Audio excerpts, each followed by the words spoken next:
आना मेरे।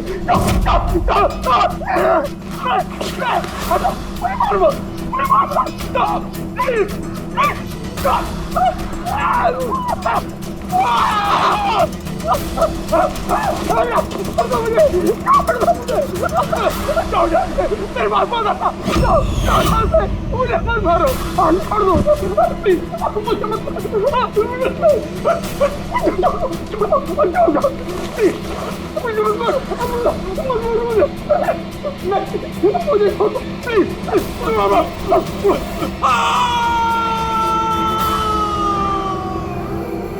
दो मुझे, मारो मत मुझे।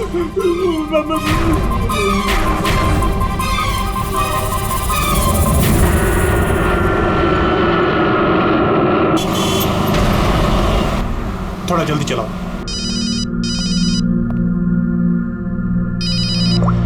हेलो, एसीपी प्रद्युमन है। सर, एक खून हुआ है। खून हुआ? कौन बोल रहा है? शहर के मशहूर बिजनेसमैन जयंतीलाल जी का खून। जयंतीलाल जी का खून हुआ? कौन बोल रहा है ये? देखिए सर, मैं कौन बोल रहा हूँ ये इम्पोर्टेंट नहीं है। इम्पोर्टेंट ये है कि सेठ जी का खून हुआ है और उनके घर वाले उनकी बॉडी को अंतिम संस्कार के लिए लेकर जा रहे हैं। देखिए सर, अगर बॉडी जल गई तो खूनी कभी नहीं पकड़ा जाएगा। अब देरी मत कीजिए प्लीज, जल्द से जल्द जाकर बॉडी जलाने से रोकिए। हेलो, आप कहाँ से बोल रहे हैं? कौन है आप? हेलो। Damn it.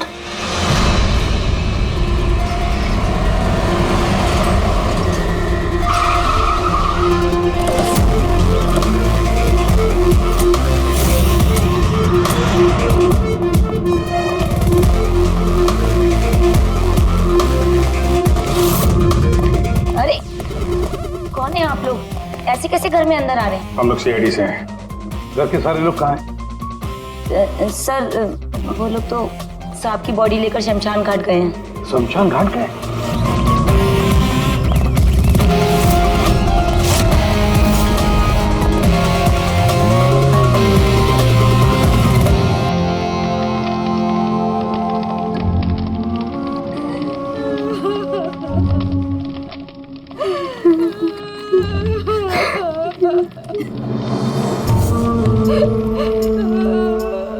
क्या बताऊं मैं, यकीन नहीं हो रहा कि जयंती भाई अब हमारे बीच नहीं है। 15 साल पुरानी दोस्ती थी मेरी। वो तो मेरे बड़े भाई जैसे थे। पता नहीं ये सब कैसे अचानक से हो गया।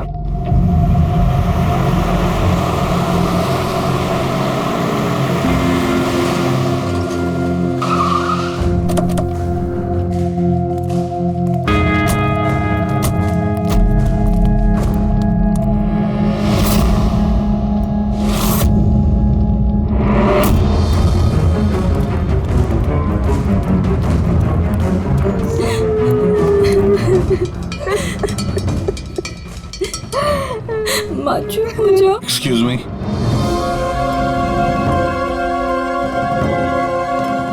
देखिए, हम लोग सीआईडी से हैं। हाँ? जयंतीलाल जी के परिवार वालों से मिलना चाहते हैं।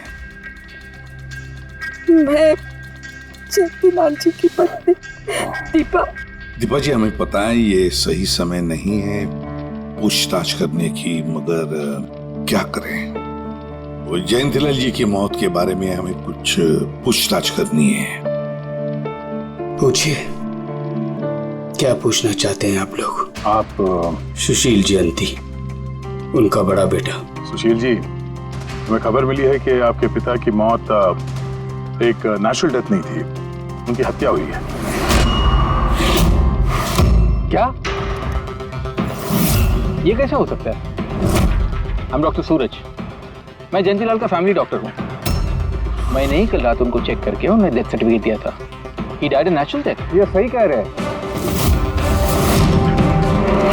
जयंती भाई की मौत सभी घर वालों के सामने ही तो हुई थी, और इतने सालों से मेरा इस परिवार से रिश्ता है, वो लोग झूठ क्यों बोलेंगे? तो आप लोगों ने इतनी जल्दी में बॉडी क्यों जला दी? तो क्या ये भी गुनाह है? इतने महीनों से पिताजी बीमार थे, कितने इलाज किए, कितनी कोशिशें की, नहीं बचे वो। देखिए, हमें इंफॉर्मेशन मिली है कि जयंतीलाल जी की हत्या हुई है। क्या? हमने आपके पड़ोसी से भी पूछा, उन लोगों ने भी कल रात जयंतीलाल जी के चिल्लाने की आवाज सुनी थी। देखिए, पड़ोसियों ने जो कहा वो सही है, लेकिन उनको या आप लोगों को सही बात नहीं पता है। और वो सही बात क्या है? पिछले 3 महीने से डैडी की दिमागी हालत भी ठीक नहीं थी। वो ना सिर्फ लोगों को और बातों को भूलने लगे थे, बल्कि उनको हेल्यूसिनेशन यानी भ्रम हो गया था। गलत सही, सच झूठ का फर्क उनको समझ में नहीं आ रहा था। दौरे पड़ने लगे थे उनको लगने लगा था जैसे उनको कोई मारने वाला है। कल रात भी उनको ऐसा ही दौरा पड़ा था।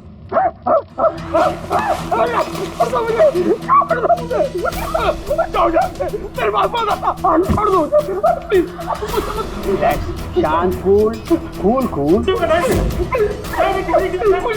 इंजेक्शन गई। Fast, come fast. डैडी, शांत, रिलैक्स। कुछ नहीं होगा। बच्चों की तरह क्यों जिद कर रहे हो? सुशील जी, उनका स्लीव ऊपर करो।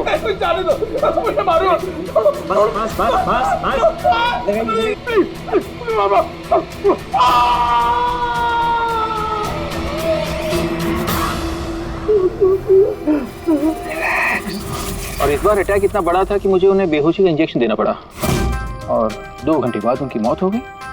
मैं आपको सारी डिटेल्स दे सकता हूँ, उनकी मेडिकल रिपोर्ट्स, मेडिकल हिस्ट्री, दवाइयाँ, सब कुछ दे सकता हूँ मैं आपको। हो गई तसल्ली आपको? अब हम अपना काम कर लें। इतनी जल्दी भी क्या है हेमंत? जरा सच तो सामने आ जाए।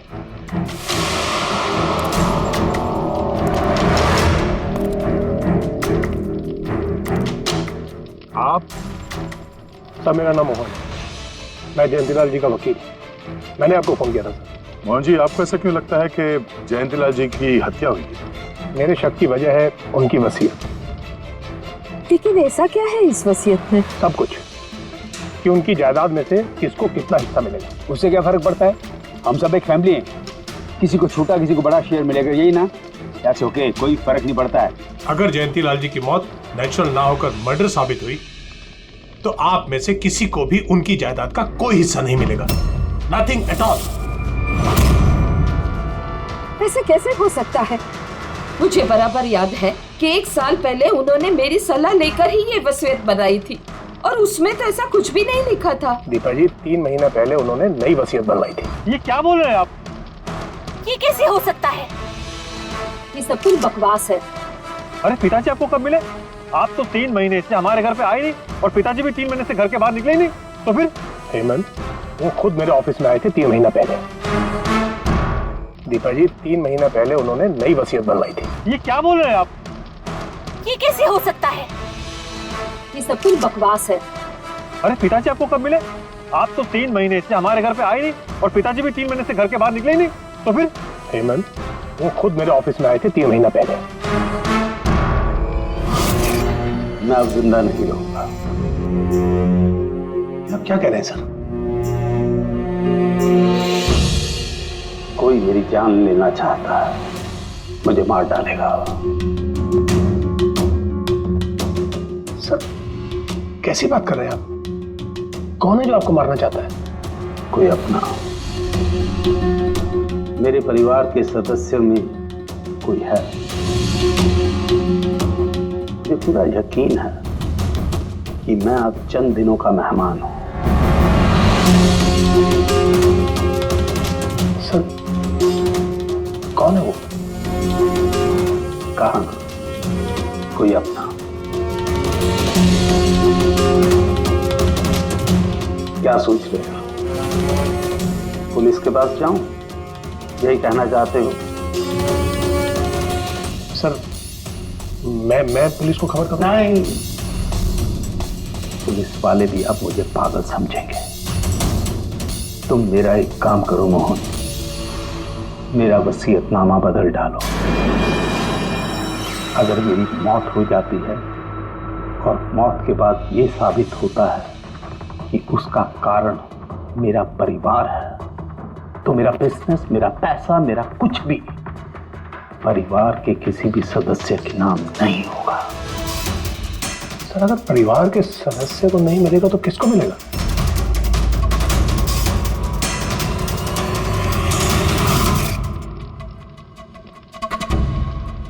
हमें नहीं तो किसे मोहन? जायदाद किसको मिलेगी? सर सीआईडी को।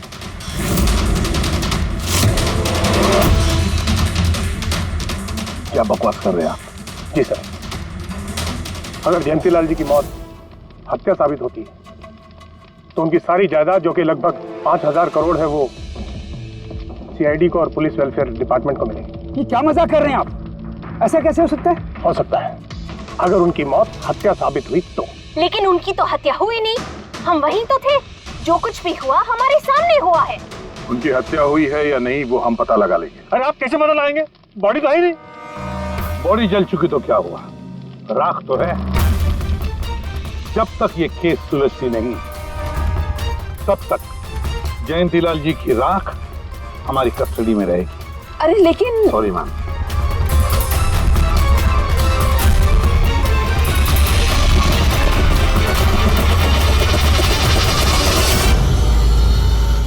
मोहन जी, सर जरा बताइए, क्या जयंतीलाल जी ने खुद आपसे कहा था कि उनके परिवार वालों में से कोई है जो उनकी जान लेना चाहता? जी सर। क्यों? सर वजह तो पता नहीं, लेकिन उनको लगता था कि उनके घर वाले पैसों के लिए उनकी जान लेना चाहते हैं सर। बेटों से वो खुश भी नहीं थे। वो चाहते थे कि हेमंत और सुशील उनके साथ बिजनेस में हाथ बटाएं, उनके साथ बिजनेस करें, लेकिन ऐसा हुआ नहीं सर। ऐसा क्या हुआ? सर दोनों ने अपना अलग अलग बिजनेस शुरू किया, लेकिन उसे भी चला नहीं पाए। और हेमंत सर वो तो एक नंबर का अय्याश निकला। उसने सेठ जी के सारे पैसे उड़ा दिए। सर बाप बेटे में हमेशा खटर पटर चलती रहती थी, कभी बनी नहीं बाप बेटे में। बनती नहीं थी, मगर हम बाप बेटे तो थे। मुझे पैसों की बहुत जरूरत थी, लेकिन इसका ये मतलब थोड़ी है कि मैं अपने पिता को ही मार दूंगा। मार भी सकते हो। आखिरकार दुनिया में आधी से ज्यादा गुनाह तो पैसों के लिए ही होते हैं। फिर तो सुशील भैया की वजह मुझसे बड़ी थी। उनका पिछला बिजनेस उन्होंने घाटे में बंद किया और अभी जो है वो नुकसान में चल रहा। सर मार्केट का बहुत पैसा है उनके ऊपर, और डैडी भी इस बार सुशील भैया की मदद करने के लिए रेडी नहीं थे। सर मैं मानता हूँ कि डैडी नाराज थे, नहीं दे रहे थे मुझे पैसे, पर मुझे ये भी पता है कि वो मुझे और मेरे परिवार को मरने के लिए नहीं छोड़ सकते थे। खून में उनका खून तो हो, इसीलिए पैसों के लिए अपनों का ही खून बहा दिया। सर एक आइडिया है।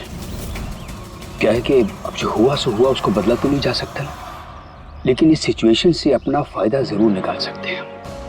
क्या मतलब? वो सर आप ये मामला सुलझा दीजिए।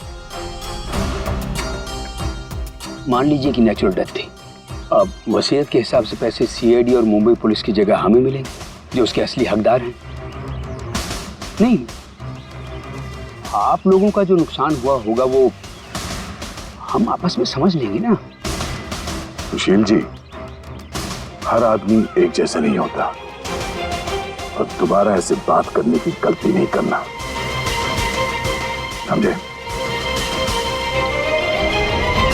तुम अपनी दादाजी से बहुत करीब थी ना?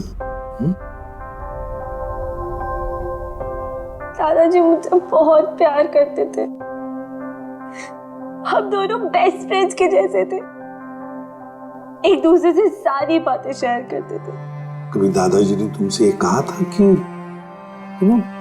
कि उनकी जान को खतरा है, कोई उन्हें मारना चाहता है, ऐसे कभी कुछ कहा था उन्होंने? उन्हें हर किसी से डर लगता था। दादाजी सिर्फ मेरे पे विश्वास करते थे, बाकी उन्हें सबसे डर लगता था। तो उन्हें लगता था कि कोई उन्हें मार देगा। चलो दादू, अब हम खाना खाएंगे। क्या ये? चलो चलो चलो चलो दादू। मुझे वो सब लोग इसमें जहर मिला के मुझे मारना चाहते हैं। कौन मारना चाहता है दादू आपको? वो सब लोग मिले हुए हैं, सब मेरे खिलाफ साजिश कर रहे हैं। तुम मत खा, अरे फेंक देते वरना तू भी मर जाएगी। दादू आप मेरा विश्वास करो, ये खाना मैंने अपने हाथों से बनाया, इसमें कुछ नहीं है, इसमें जहर भी नहीं, कुछ नहीं है दादू। आप मेरा विश्वास करो। देखो देखो देखो, मेरे हाथों में खा रही हो ना, देखो देखो, मुझे कुछ हुआ, मैंने अपने हाथों से बनाया। चलो दादू, चलो चलो चलो, खाओ खाओ खाओ खाओ। गुड दादू, गुड दादू। चलो एक और बाइट, जल्दी से जल्दी से जल्दी से जल्दी से एक और बाइट खाएंगे। अच्छा है ना दादू? गुड गुड, चलो मुझे चलो कितना दादू। प्यार करती है, तू मेरा कितना ख्याल रखती है, बाकी सब लोग मेरी दौलत के पीछे हैं, मुझे मार देंगे। दादू आपको कुछ नहीं होगा, आपका बहादुर बच्चा है ना इधर, मैं आपको कुछ नहीं होने दूंगी। देखो, अब तुम घर जाओ, जाओ, और देखो किसी भी चीज की जरूरत पड़े तो मुझे फोन करना, ठीक है? जाओ।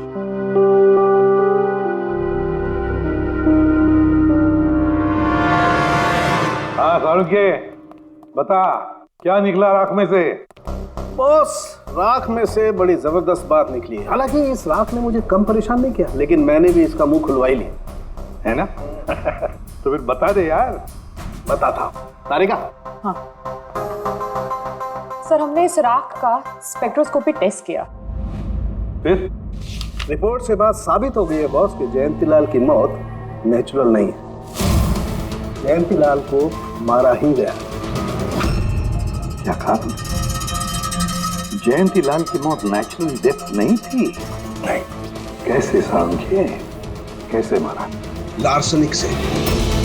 लार्सनिक? जयंतीलाल की राख में हमें लार्सनिक मिला है बॉस। राख में से लार्सेनिक?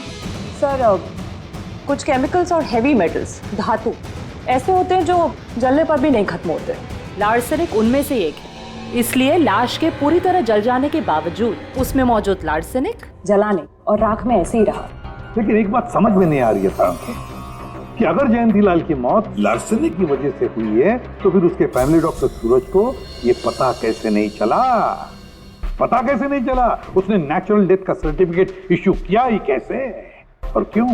बॉस, अगर लार्सनिक जैसा जहरीला केमिकल इंसान के शरीर में एक साथ बहुत ज्यादा मात्रा में पहुंचा दिया जाए तो इंसान की तुरंत मौत हो जाती है, लेकिन अगर यही जहर धीरे धीरे थोड़ी थोड़ी मात्रा में उसके शरीर में पहुंचाया जाए तो उसकी मौत एक साथ एकदम नहीं होती है। पहले उसकी याददाश्त जाती है, फिर उसे अजीब अजीब से सपने आने लगते हैं, उसे हेलुसिनेशन होने लगता है, भ्रम होने लगता है, फिर पागलपन के दौरे पड़ते हैं। और जयंतीलाल के साथ ये सब कुछ हो रहा था। लार्सनिक? जी हाँ, लार्सनिक। और इससे यह साबित हो गया कि जयंतीलाल जी की मौत बीमारी से नहीं बल्कि उनका खून किया गया। लेकिन ये किया किसने? वही पता करने हम लोग यहाँ हैं। अभिजीत, जयंतीलाल जी का कमरा चेक करना पड़ेगा। Okay sir.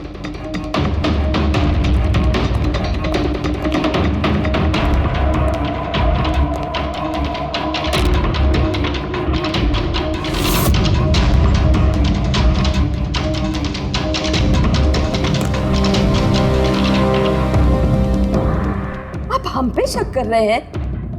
आपने ऐसे सोच भी कैसे लिया कि हम लोगों में से कोई ऐसी घिनौनी हरकत कर सकता है? ऐसा कुछ नहीं है माँ, ये सब इनकी चाल है। डैडी की प्रॉपर्टी इन्हें मिल जाए इसके लिए मनगढ़ंत कहानी बना रहे हैं ये लोग। बकवास मत करिए सुशील जी, दोबारा ऐसा बोला ना अंदर डाल दूंगा।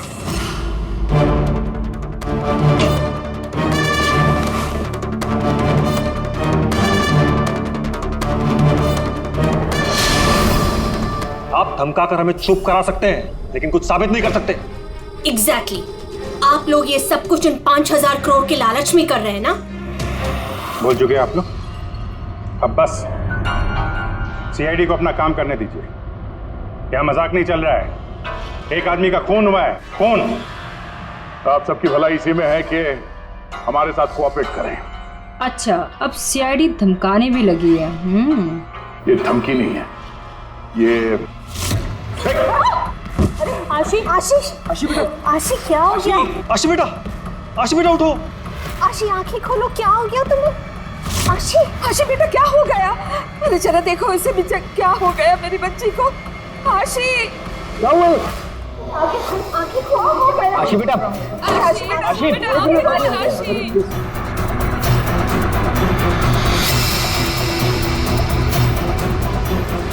क्या हो गया आशी? आशी इसे हॉस्पिटल ले जाना पड़ेगा फौरन। हाँ पंकज। क्या? माय गॉड, ये अच्छा ठीक है। क्या हुआ? ये डॉक्टर सूरज ने आशी के कुछ टेस्ट किए थे, पता चला कि उसके खून में भी लार्सेनिक है। लेकिन सर, लार्सेनिक आशी के खून में पहुंचा कैसे होगा? सर ऐसी कोई कॉमन चीज जो जयंती लाल जी और आशी दोनों के कांटेक्ट में आई हो? खाना। अब आशी ने बताया था ना कि कुछ दिनों से जयंती लाल जी का खाना वो खुद टेस्ट कर रही थी। नहीं बस खाना नहीं, ये कुछ और है। ये सालू के साहब, ये आपको कैसे पता चला? बताता हूं, बस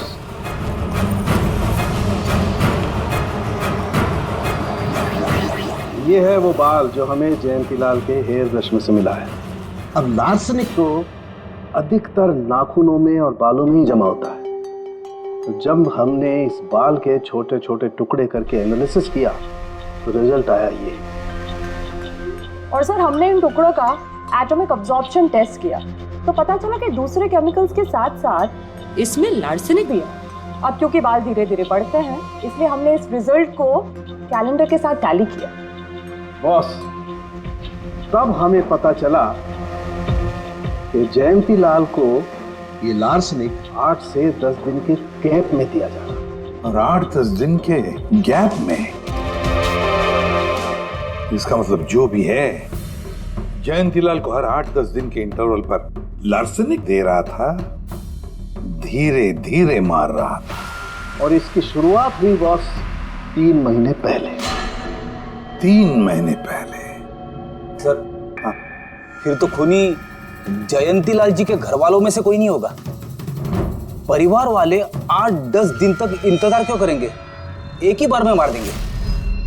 फ्रेडी, परिवार वाला भी तो जयंतीलाल को धीरे धीरे मार सकता है ताकि किसी को उस पर शक ना हो। सर पिछले 3 महीने से कुछ मसाज करने वाले आ रहे थे, मैंने बताया था आपको। हाँ, चेक कर चुके हैं हम उनको। उनके अलावा और कोई आता था क्या? कोई एक हो तो बताऊं। उनके दोस्त, पुराने बिजनेस पार्टनर और ऑफिस के स्टाफ वगैरह बहुत सारे लोग आते रहते थे घर पे। जी, डैडी बहुत सोशल थे। लोगों से मिलना जुलना, पार्टीज में जाना उनको बहुत अच्छा लगता था। इसीलिए जब उन्होंने बाहर जाना बंद कर दिया तो लोग उनसे मिलने घर पर आने लगे। लेकिन इन लोगों को हम अच्छी तरह से जानते हैं सर, इनमें से कोई ऐसा नहीं कर सकता है। भाभी देखिए ना, ये कैसा निशान लगा है। 4 बार धोया, 4 बार छुटाया, फिर भी नहीं हट रहा। अरे ठीक से धो ले, साफ हो जाएगा। अरे भाभी कितनी बार रगड़ा, नहीं जा रहा। और जाएगा भी नहीं, क्योंकि ये दाग खून का है। खून? जी हाँ। सुनिए, आपके कुर्ते पे ये खून का दाग कहाँ से आया? आपको कहीं चोट लगी है क्या? क्या हुआ आपको? मुझे नहीं पता। अरे मुझे मेरे कुर्ते पर कहाँ से आया? मैं खुद हैरान हुआ था कल जब मैंने इसे देखा। तो कल लगी आपको ये चोट? नहीं, मुझे कोई चोट नहीं लगी। हाँ, जब मैं कल लोगों से मिल रहा था तब ये खून का दाग लगा मुझे।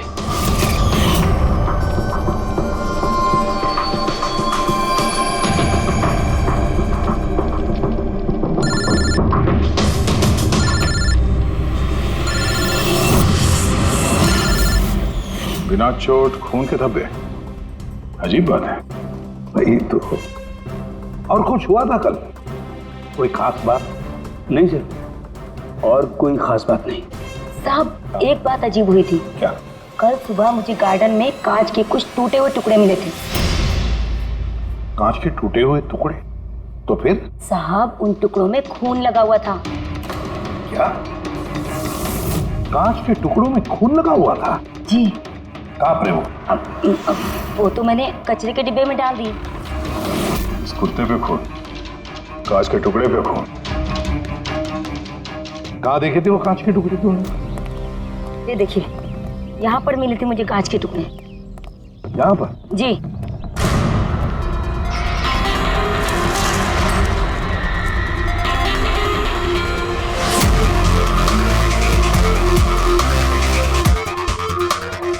टूटा हुआ बल्ब है सर। बल्ब का टुकड़ा मिला क्या उसके?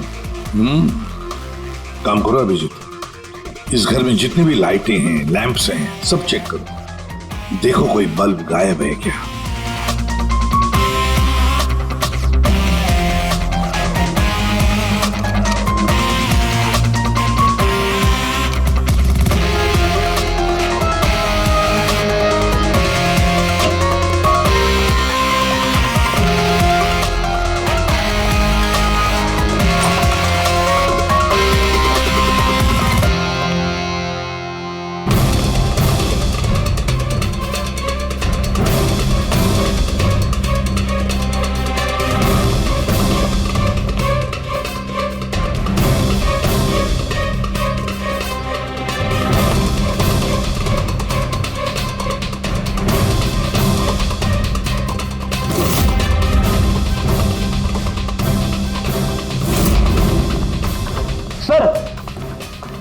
सब जगह देख लिया, कांच का टूटा हुआ सामान कहीं पे भी नहीं है। सर कुछ नहीं मिला।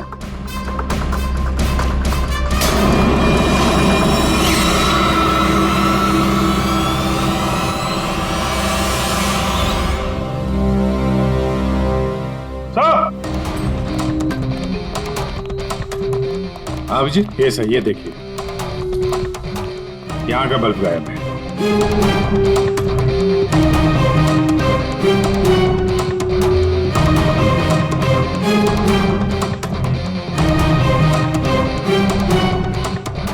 बड़ी अजीब बात है, ये लैंप तो बिल्कुल ठीक था। मैं और दादू इस लैंप के नीचे काम भी किया करते थे, और जिस तरह दादू की मौत हुई तब भी ये लैंप ठीक था, इसमें बल्ब था और ऑन था।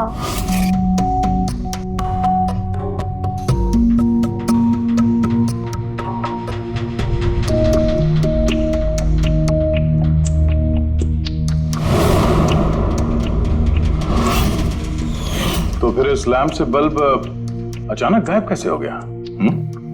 क्या कविता? नहीं साहब, मुझे कुछ नहीं मालूम कि बल्ब कैसे गायब हुआ, किसने निकाला, मैं कुछ नहीं जानती। लेकिन सर ये बल्ब कोई गायब करेगा क्यों? सर इस बल्ब का और इस लैंप का कुछ ना कुछ तो लेना देना है इस केस में।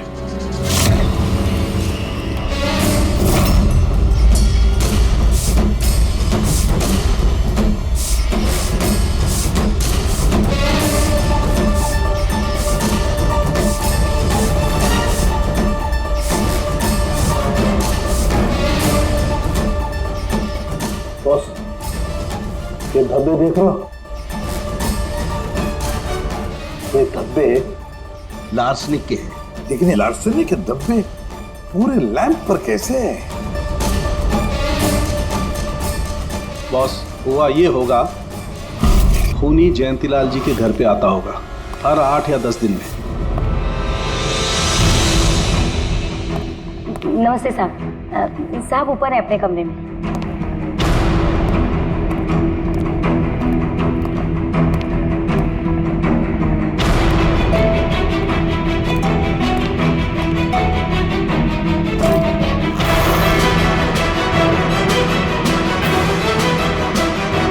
और चुपके से जयंतीलाल के टेबल लैंप पे लार्सनिक छिड़कता होगा।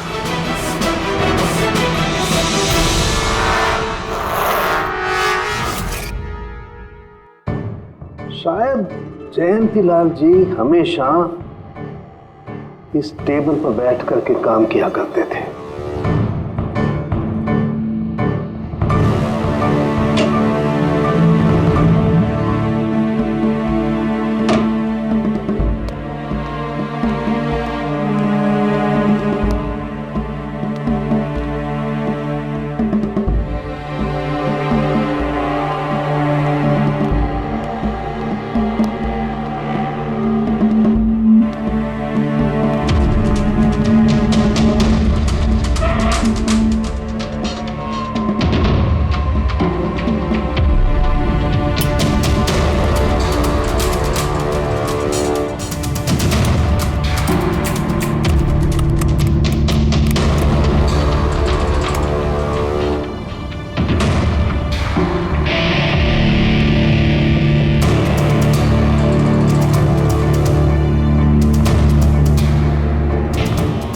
और जैसे ही ये बल्ब गर्म होता था, लार्सनिक धीरे धीरे फैलकर जयंतीलाल जी की सांसों में घुल जाता था।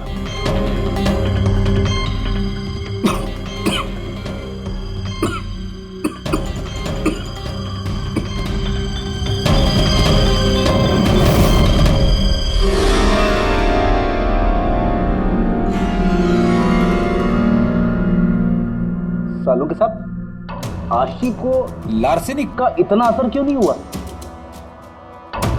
उसे लार्सनिक का इतना असर इसलिए नहीं हुआ फ्रेडी, क्योंकि वो यहां हमेशा नहीं रहती थी, कभी कभी आती थी अपने दादाजी के पास। यार ये जो भी कोई है, इस जयंतीलाल के और घर वालों के करीब का ही कोई है, इसलिए वो जयंतीलाल की मौत के वक्त यहां मौजूद था, और मौत होने के बाद में सबूत मिटाने के लिए उसने उस लैंप में से वो बल्ब निकालकर अपने जेब में रख दिया होगा, और फिर सभी घर वालों से मिलते वक्त सुशील जी को भी अपने गले लगा लिया। जैसे सुशील को उसने गले लगा लिया, उसके जेब में जो उसने बल्ब छुपा के रखा होगा वो फूट गया, जिसकी वजह से उसके कमर में जख्म भी हुई, और उस जख्म से जो लहू निकला, जो खून निकला, वो सुशील के कपड़ों पर आया। मतलब सर, खूनी घर वालों में से कोई होगा? नहीं फ्रेडी, घर वाला तो नहीं लगता, और घर वाला होता तो बस जेब में रख के थोड़ी ना घूमता। ये तो कोई ऐसा आदमी है जिसके पास वही एक मौका था सबूत मिटाने का, वो चंद मिनट। घर वाला तो कभी भी निकाल लेता। सर उस दिन तो कितने लोग आए थे यहाँ, खूनी का पता कैसे चलेगा? सर उस दिन मीडिया के लोग भी आए थे, कौन आया कौन गया ये सब रिकॉर्ड तो किया ही होगा उन लोगों ने। तो चलो देख लेते हैं किस किस ने सुशील जी को गले लगाया था।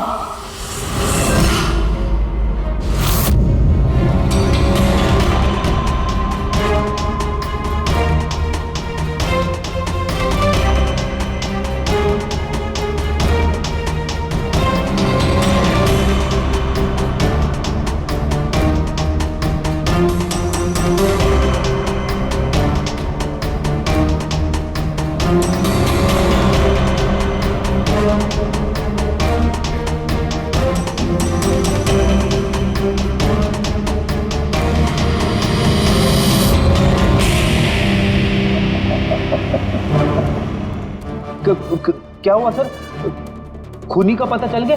हाँ फ्रेडी, खूनी मिल गया। कौन है? फ्रेडी, इस आदमी की पूरी कुंडली निकालो, पता लगाओ पिछले 3 महीनों में ये कहां कहां गया था, किस किस से मिला था, क्या क्या किया है इसने, सब कुछ।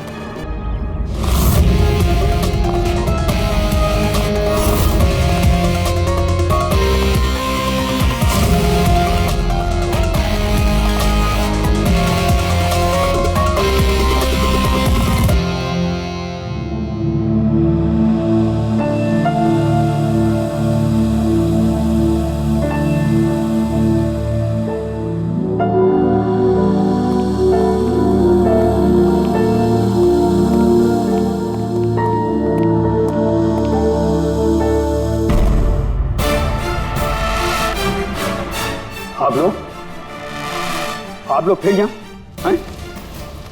खूनी का तो पता चला नहीं होगा, कुछ छानबीन रहेगी होगी। नहीं सुशील जी, कोई छानबीन नहीं बची है, खूनी का पता चल गया, और खूनी अभी इसी वक्त यहां हम सब के बीच मौजूद है।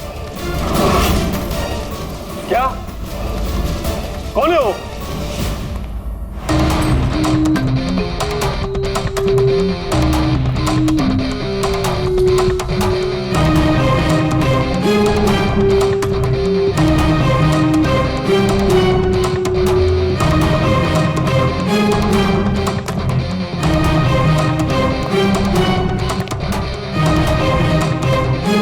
अरविंद जी,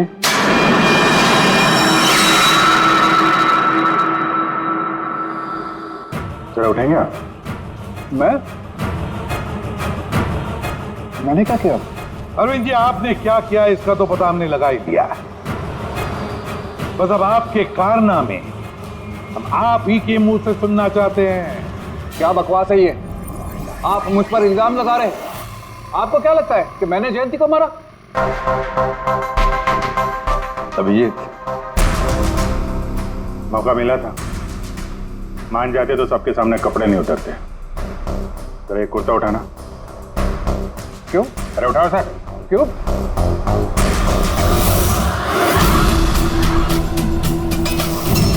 क्या है ये? निशान कैसा है? हाँ? कौन सी भाषा बोल रहे हो तुम? हिंदी में बोलो, हिंदी में। मातृभाषा है हमारी। भूल गए क्या? याद दिलाओ। हाँ? नहीं सर,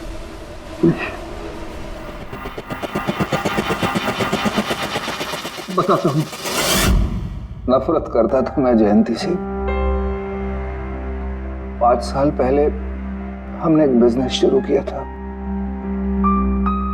आज ये इतना बड़ा 5000 करोड़ का एम्पायर है ना, वो मेरे मेहनत की कमाई थी।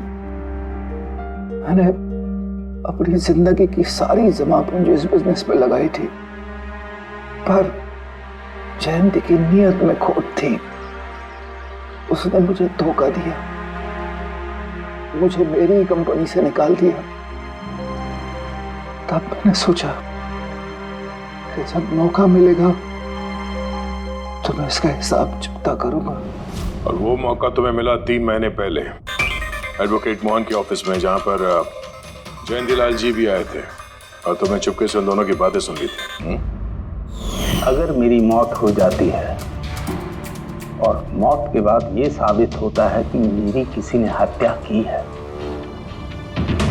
तो मेरा बिजनेस, मेरा पैसा, कुछ भी मेरे परिवार के किसी भी सदस्य को नहीं मिलेगा।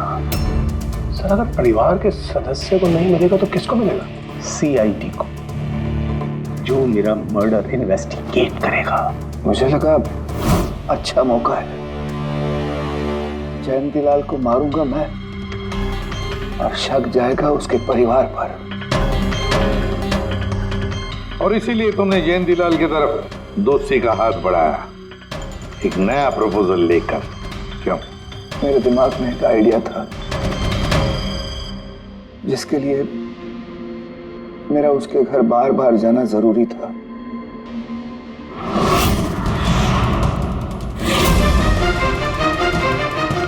साहब ऊपर है अपने कमरे में।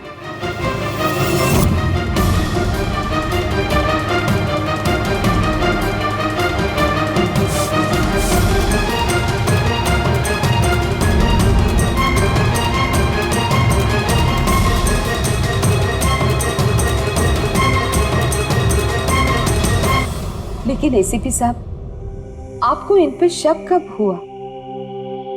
दीपा जी, जयंतीलाल जी की अंत्येष्टि के दिन जो मीडिया कवरेज हुआ था, जो मीडिया वालों ने वीडियो फुटेज लिया था, उसकी मदद से जयंतीलाल जी के अंत्येष्टि के दिन घर के बाहर जो इन्होंने कुर्ता पहना था, शमशान भूमि पर वो कुर्ता बदल दिया गया था, क्योंकि उस पर खून जो लगा हुआ था। क्यों Arvind ji?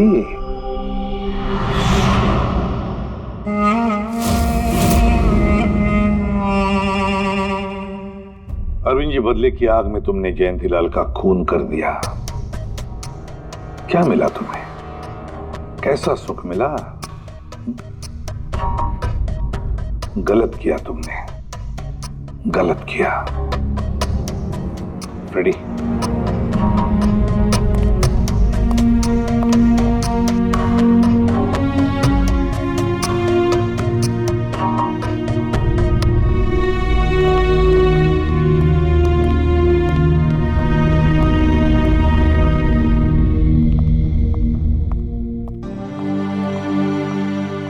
You sir, thank you very much, and we are sorry, हम लोगों ने आपको काफी बुरा भला कहा। दरअसल हमें लगा कि पैसों के चक्कर में आप हम परिवार वालों को इस केस में कल्प्रिट बनाने की कोशिश कर रहे हैं। नहीं, कोई बात नहीं। ACP साहब, मैं मेरे पति की अंतिम इच्छा पूरी करना चाहती हूँ। सीआईडी और पुलिस वेलफेयर फंड में मैं डेफिनेटली डोनेट करूंगी। Thank you very much, thank you. Thank you so much sir कि आपने मेरे दादू को इंसाफ दिलाया। God bless you.